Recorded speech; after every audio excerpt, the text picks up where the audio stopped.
السلام علیکم، کیسے ہیں آپ سب؟ امید کرتی ہوں آپ سب ٹھیک ہوں گے۔ Welcome to my channel story corner. چلیے چلتے ہیں آج کے قصے کی طرف، جس کا موضوع ہے ٹوٹا ہوا پیالہ۔ مغل بادشاہ شاہجہاں کے پاس ایک ترک غلام تھا۔ وہ بادشاہ کو پانی پلانے پر تعینات تھا۔ سارا دن پیالہ اور سراہی اٹھا کر تخت کے پاس کھڑا رہتا تھا۔ بادشاہ اس کی طرف دیکھتا تھا تو وہ فوراً پیالہ بھر کر پیش کر دیتا تھا۔ وہ برسوں سے یہ ڈیوٹی سر انجام دے رہا تھا اور بڑی حد تک بادشاہ کا رمز شناس ہو چکا تھا۔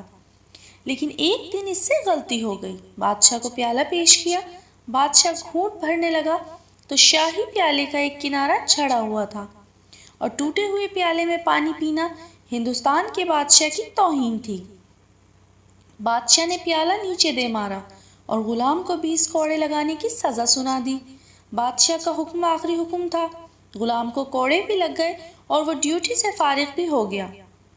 وقت بدلا اور اورنگزیب عالمگیر نے اپنے والد کو قید میں ڈال دیا، اور وہ تمام غلام اور ملازمین بوڑھے بادشاہ پر تعینات کر دیے جنہیں کبھی شاہجہاں نے سزائیں دی تھیں۔ وہ پانی پلانے والا غلام بھی ان ملازموں میں شامل تھا۔ بادشاہ کو قید میں پیاس محسوس ہوئی۔ پانی مانگا، غلام آیا اور پیالہ بادشاہ کے ہاتھ میں پکڑا دیا۔ بادشاہ نے پیالے کو غور سے دیکھا۔ وہ شکستہ تھا اور کسی نے اس کی کرچیاں، اس کی ٹھیکریاں جوڑ کر اسے قابل استعمال بنایا تھا۔ بادشاہ نے حسرت سے پیالہ دیکھا اور پھر غلام کی طرف دیکھ کر پوچھا، میرے ساتھ یہ سلوک کیوں؟ غلام نے مسکرا کر عرض کیا، حضور، یہ وقت کا سلوک ہے۔ یہ وہی پیالہ ہے جس کا ایک کونا ٹوٹنے پر آپ نے اس میں پانی پینے سے انکار کر دیا تھا اور اسے زمین پر مار کر توڑ دیا تھا۔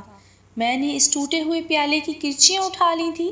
میں نے انہیں جوڑا اور اس گھڑی کا انتظار کرنے لگا جب آپ کو اس پیالے میں پینے پر مجبور کرے گا، اور بادشاہ سلامت وہ وقت آ گیا۔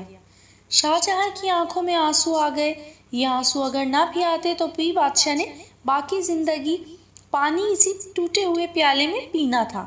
کیوں؟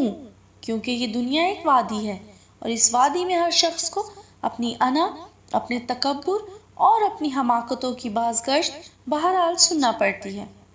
امید کرتی ہوں یہ معنی افروز و سبق آموز سچا واقعہ آپ سب کو پسند آیا ہوگا۔ پھر ملیں گے ایک نئے واقعے کے ساتھ۔ تب تک کے لیے اللہ حافظ۔ جاتے جاتے چینل کو سبسکرائب، ویڈیو کو لائک اور شیئر کرتے جائیں۔ شکریہ۔